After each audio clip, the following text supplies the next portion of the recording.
हाय traders, मी अशोक चव्हाण. आज या व्हिडिओच्या डेल्टा क्लब व्हिडिओच्या माध्यमातून मी फिबोनाचीच्या सहाय्यानं आपण स्टॉप लॉस आणि टार्गेट कसं प्रिडिक्ट करायचं या संदर्भात पाहणार आहोत. हे आहे डिस्क्लेमर, नेहमीप्रमाणे डिस्क्लेमर. हे सर्व काय आहे ते एज्युकेशनल पर्पज आहे. यामध्ये कुठल्याही प्रकारचं रिकमेंडेशन नाही आणि तुम्ही तुमच्या ओन अनलाइज केल्यानंतरच ट्रेडिंग करायचं आहे.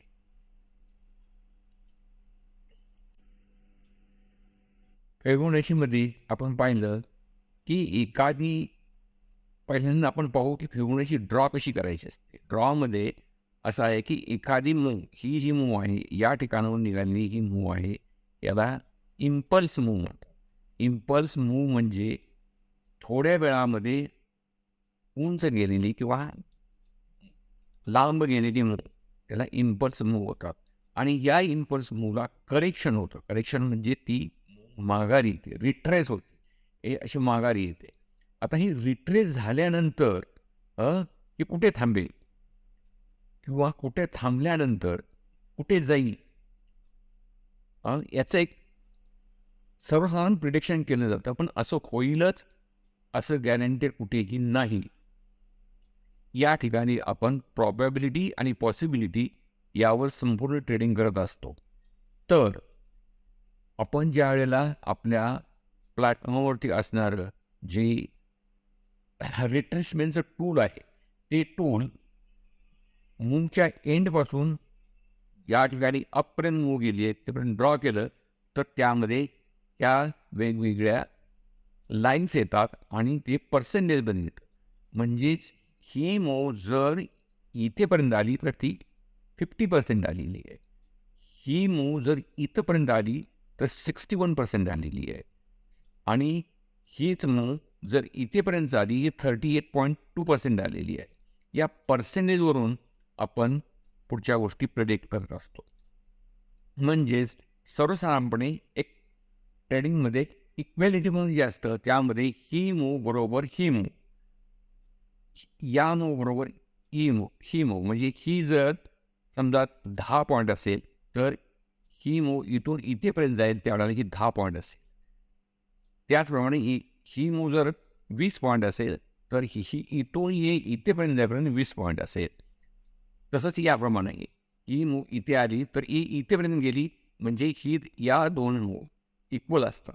पण इक्वल जाईल याची गॅरंटी नाही, कारण ही आपल्याला दर्शवतं की पर्सेंटेज वाईज ही किती सक्सेसफुल होईल.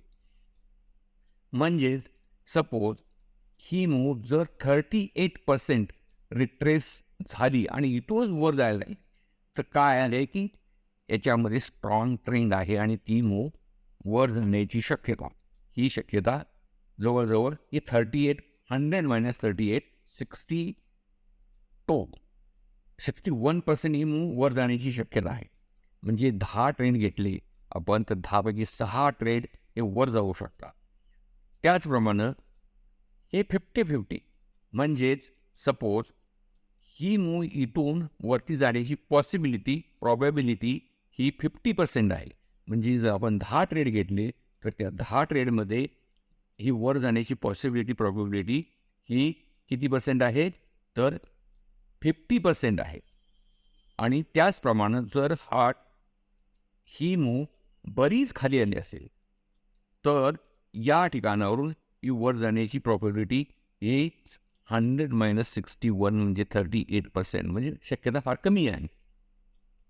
आणि गेली तर ही मूव्ह येतो इथेपर्यंत जाण्याची, या 100% जाण्याची ही शक्यता भरपूर असते. ही 50 असते आणि ही या मनानं कमी असते. आता याच्यावरून आपण काय ठरवणार आहोत किंवा ट्रेनिंग कसं करणार आहोत. तर धरून चला की ही मूव्ह इथून गेली आणि आपण 50%ला या ठिकाणी 50%ला आपल्याला दिसतं की या ठिकाणी मार्केट होल्ड करते आणि वर जायचा प्रयत्न करते. तर या ठिकाणी आपण जर ट्रेड घेतला किंवा या ठिकाणी बाय केला तर आपलं स्टॉप लॉस असणार आहे तो आपल्या नेहमीच्या मेथडप्रमाणे जो असतो तो सर्वसाधारणपणे 1 कॅन्डल स्टॉप लॉस, म्हणजे इथली जी कॅन्डल आहे त्या खाली आपल्याला स्टॉप लॉस लावतो. किंवा आता या ठिकाणी 61.8% खाली आपण हा स्टॉप लॉस लावणार आहोत. म्हणजे सखांमुळे तो आपला स्टॉप लॉस एवढा राहणार आहे. आणि आता यामध्ये आपण हे करणार आहोत, की प्रिडिक्ट करणार आहोत, की या पहिलं आपलं टार्गेट हे असणार आहे, की इथेपर्यंत ती मूव्ह आली पाहिजे आहे. या ठिकाणी येईपर्यंत एकतर ती इथेपर्यंत येईल किंवा एकतर स्टॉप लॉस होईल.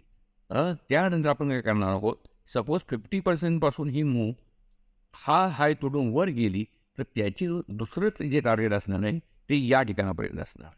म्हणजे आणि तिसरं टार्गेट ही फुल म्हणजे 100% आपल्याला ही मूव्ह आणि ही मूव्ह 100% झाली.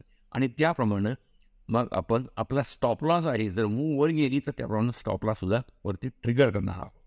म्हणजे आपला सुरुवातीचा जो स्टॉप लॉस धरून जर आपण या ठिकाणी बाय केलेला आहे, तर आपला स्टॉप लॉस या ठिकाणी आहे.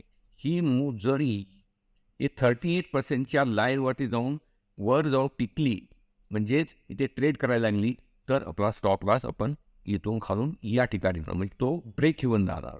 म्हणजे या ठिकाणी आता आपला काही लॉसही नसणार आहे किंवा फायदाही नसणार आहे आणि आपण आपला फ्री ट्रेड असणार आहे. मग जर तो इथेपर्यंत गेला तर हा पोर्शन प्लस हा पोर्शन हे आपलं प्रॉफिट असणार आहे. जर आला त्याच्यानंतर इथून हेही तोडून वरती गेलं, तर आपला स्टॉप लॉस हा या ठिकाणी येणार आहे. आणि डू कोर्समध्ये how to train the stop loss म्हणजे स्टॉप लॉस वर कसा नेऊन आपलं प्रॉफिट सिक्युअर करायचं आणि लॉस कमी करायचा, हे आपण पुढे येणाऱ्या व्हिडिओच्या माध्यमातून शिकणार.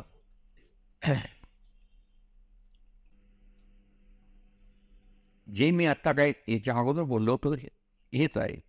इथून वरती या ठिकाणी येण्याची शक्यता ही 66% दाखवलेली आहे. म्हणजे हा ट्रेड 66% या ठिकाणी येण्याची पॉसिबिलिटी भरपूर आहे. हा ट्रेड इथपर्यंत येण्याची प्रॉपर्टी 66 आहे, इथपर्यंत येण्याची 50 आहे.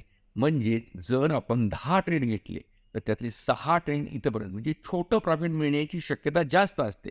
मोठ्या प्रॉफिटसाठी आपण जर वेट करत राहिलो, तर ते प्रॉफिट मिळण्याची शक्यता तसतशी कमी होत जाते. त्याप्रमाणेच इथून येणारी मूव्ह इकडे आणि धरून चालायचं, की इथून जर खाली येणारी मूव्ह तर ह्या स्टॉप लॉसपर्यंत आपण बरोबर आहे. पण जर ह्या स्टॉप लॉसकडे मूव्ह आली, तर ती खाली जाण्याची शक्यता जास्त प्रमाणात असते. म्हणून आपण याच्यानंतर कुठलीही गोष्ट बाय करणार नाही. इकडून खालून याच्या 61%च्या खाली कुठलीही बाय करणार नाही. याला रिट्रेसमेंट ट्रेडिंग बाईंग म्हणतात. म्हणजे फिबोनाचीच्या सहाय्यानं आपण ट्रेड कुठे घ्यायचा आहे आणि तो ट्रेड कुठेपर्यंत जाण्याची किती शक्यता आहे, हे आपण या व्हिडिओच्या माध्यमातून पाहिलेलं आहे. आता थोडक्यात समरीमध्ये याच्यामध्ये आपणाला अगोदर मार्केटमध्ये एखादी अप मूव्ह असली पाहिजे, म्हणजे ट्रेंड असला पाहिजे. मूव्ह अशी थोड्या वेळामध्ये लांबपर्यंत गेलेली मूव्ह असली पाहिजे. त्या मूव्हला अनुसरून आपण आपला फिबोनाची टूलच्या सहाय्यानं, रिट्रेसमेंट टूलच्या सहाय्यानं त्याच्यामध्ये आपण 60% कुठे आहे, 66% कुठे आहे, 50% कुठे आहे, 38% कुठे आहे, हे पाहणार आहोत आणि त्याप्रमाणे पुढचं ट्रेडिंग करणार आहोत. याच्यामध्ये पॉसिबिलिटी मी सांगितलेल्या आहेत. छोटं प्रॉफिट मिळण्याच्या पॉसिबिलिटी जास्त असतात. जास्त प्रॉफिट मिळण्याच्या प्रॉपर्टी त्याप्रमाणे हळूहळू कमी होत जातात. म्हणून छोटे छोटे प्रॉफिट घेणे आणि छोटे छोटे लॉसेस घेणे हे एक ट्रेडिंगची मेथड आहे आणि याप्रमाणेच ट्रेडिंग चालतं. सगळ्या गोष्टी आपल्याला कधीही मिळणार नाहीत आणि या गोष्टीची आपल्याला सवय लावायची आहे. प्रॅक्टिस करून. नुसतं असं हे पाहून चालणार नाही, तर आपल्याला याच्यावरती प्रॅक्टिस करावं लागणार आहे.